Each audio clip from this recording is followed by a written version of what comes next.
उपयोग धर्म है, श्रद्धा का उपयोग धर्म है। उपयोग मीन्स यूज, उपयोग मीन्स यूज, यूजफुल। जो ज्ञान यूजफुल है, ज्ञान का उपयोग करना, ज्ञान को यूज करना, श्रद्धा को यूज करना, चरित्र को यूज करना, शक्ति का यूज करना, अपने उपयोग का यूज करना, ये भी है। और ऐसा ही अपना जीवन रहे। 10 रुचि की चर्चा गई है, जड़ के भी लक्षण गए हैं, जिसमें शब्द है, अंधकार है, प्रकाश है, प्रभा है, छाया है, अताप है, वर्ण रस गंध स्पर्श है। ये सारा क्या है? ये जड़ है। ध्यान में रखना, ध्यान में रखना, विश्व में अकेले परमात्मा प्रभु महावीर और जैन दर्शन है, जिसने आत्मा में भी शक्ति कही है और पुद्गल में भी शक्ति कही है, जड़ में भी शक्ति कही है और चेतना में भी शक्ति कही है। कोरे अध्यात्मवादी होते हैं, वे जड़ की शक्ति को इनकार करते हैं। कोरे भौतिकवादी होते हैं, वे आत्मा की शक्ति को इनकार करते हैं। लेकिन परमात्मा सत्यवादी है, परमात्मा ने पुद्गल में भी अचिंत्य शक्ति कही है, जड़ में भी अचिंत्य शक्ति कही है और चेतना में भी अचिंत्य शक्ति कही है। ये जो विश्व संसार है, ये जो विश्व है, इसका जो संचालन चल रहा है वो किसके कारण से? केवल जड़ और चेतन के पर्यायों के कारण से। इसका न कोई निर्माता है, इसका न कोई व्यक्ति संचालक है। जितने संसार के जीव है, जितने संसार में जड़ पदार्थ है, इन दोनों की शक्ति से ही विश्व संचालित है। कहना मत कि केवल आत्म शक्ति से जीवन चलता है। जीवन को चलाने के लिए जड़ की शक्ति की भी आवश्यकता होती है। केवल जड़ शक्ति से भी जीवन नहीं चलता है, उसके लिए ज्ञान श्रद्धा की भी आवश्यकता होती है। और ऐसी ये सत्य की प्राप्ति, भगवत्ता की प्राप्ति, तो उसके 10 रुचियां कही गई है। निसर्ग रुचि, उपदेश रुचि, आज्ञा रुचि, सूत्र रुचि, बीज रुचि, अभिगम रुचि, विस्तार रुचि, क्रिया रुचि, संक्षेप रुचि, धर्म रुचि। कई लोगों को सहज बोध होता है करुणा का। महात्मा गांधी की हत्या हुई, मर्डर हुआ और पूरे विश्व में हाहाकार मच गया। लंदन के गार्डियन टाइम्स में 3 दिन के बाद एक मां बेटी का संवाद छपा। बेटी ने मां से पूछा कि मां, महात्मा गांधी को किससे मारा? बोले गोडसे ने गोली चला करके मारा। और बेटी ने मां को कहा कि मां, यदि बंदूक बनाने का कारखाना ही नहीं होता तो गांधी जिंदा रह जाते ना।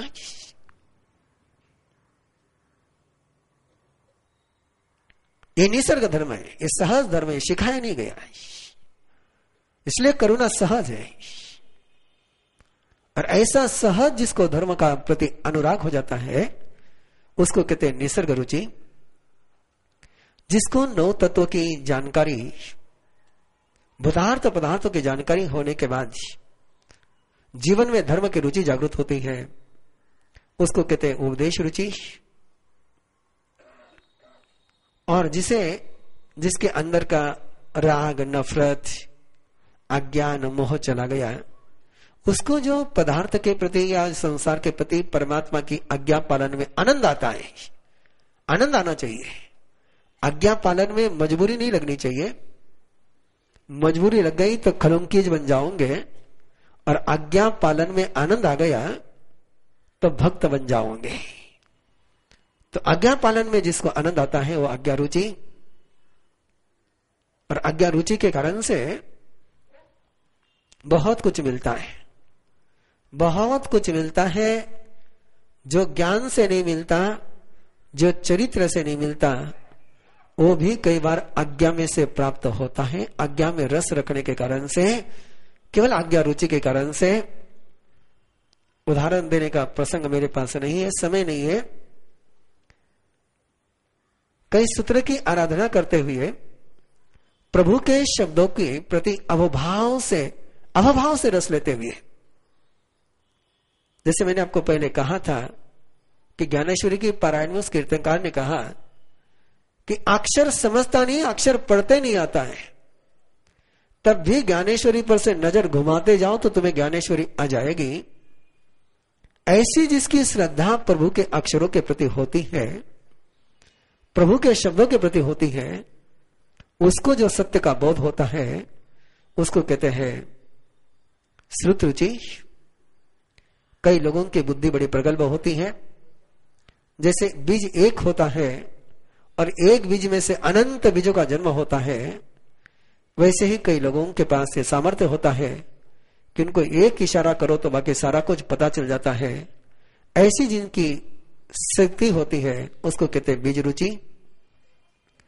जो विस्तार से प्रभु के वाणी का अध्ययन करते हैं उसको कहते हैं अभिगम रुचि, विस्तार रुचि। और जो केवल दर्शन, ज्ञान, चरित्र, तप, विनय में प्रैक्टिकली जुड़ जाते हैं, ज्यादा माथापच्ची नहीं करते। माथापच्ची में कोई रस भी नहीं रहता उनको। कहता क्या करना उतना बता दो, ये करना कर लेते हैं। उसके पीछे की फिलॉसफी आप अपने देखो, बोले फिलॉसफी हमको मत बताओ, क्या प्रैक्टिकली करना इतना बता दो। ऐसे जिनको केवल प्रैक्टिकल में ही इंटरेस्ट होता है उसको कहते हैं क्रिया रुचि। अर्थात प्रैक्टिकल में आनंद आना, रस आना, इंटरेस्ट आना बहुत जरूरी है। कुछ लोग होते हैं कि जो किसी प्रकार का अहंकार नहीं होता है, आग्रह नहीं होता है, धर्म को थोड़ा जानते हैं, बाकी ज्यादा जानने का रस भी नहीं होता है, और दूसरे दर्शन को भी उन्होंने ज्यादा ग्रहण नहीं किया हुआ होता है, उनको संक्षेप रुचि कहते हैं। और जो आस्तिक के धर्म को मानते हैं, श्रुत धर्म को मानते हैं, चरित्र के धर्म को मानते हैं, परमात्मा ने जैसा कहा वैसा मैं जानू या नहीं जानू, लेकिन परमात्मा ने कहा वो धर्म मुझे स्वीकार है, ऐसी जिनकी आस्था होती है उसको कहते हैं धर्म रुचि। और सम्यत्व की सद्धना के बाद गए परमत्थ संतवा। परमार्थ का परिचय करना चाहिए, अधम अर्थ का परिचय नहीं करना चाहिए, श्रेष्ठ अर्थ का परिचय करना चाहिए। जिन्होंने श्रेष्ठ अर्थ को जाना है ऐसे महापुरुषों की सेवा करनी चाहिए। सुदिट्ठ परमत्त सेवना भावी। और जो श्रद्धा भ्रष्ट हो चुके हैं, जो चरित्र भ्रष्ट हो चुके हैं, जो दर्शन भ्रष्ट हो चुके हैं, उनके संगति से बचना चाहिए, जिससे सम्यत्व सुरक्षित रहता है। प्रभु फरमाते हैं कि बिना श्रद्धा के चरित्र नहीं होता है। आस्था नहीं, भक्ति नहीं तो चरित्र नहीं। और चरित्र बिना ज्ञान के नहीं होता है, बिना श्रद्धा बिना ज्ञान के नहीं होती है। ज्ञान भी बिना श्रद्धा का नहीं होता है। नादंसनी स्नानम। श्रद्धा नहीं तो चरित्र भी नहीं, श्रद्धा नहीं तो ज्ञान भी नहीं। श्रद्धा है तो ज्ञान है, श्रद्धा है तो चरित्र है। और श्रद्धा न हो तो ज्ञान भी नहीं होगा, चरित्र भी नहीं होगा, और चरित्र नहीं होगा तो कोई गुण नहीं होगा, और गुण नहीं होगा तो मोक्ष नहीं होगा। सारे गुणों की प्राप्ति का मूल है श्रद्धा, और इसी श्रद्धा के बल पर निरंतर हम आगे बढ़ते जा रहे हैं।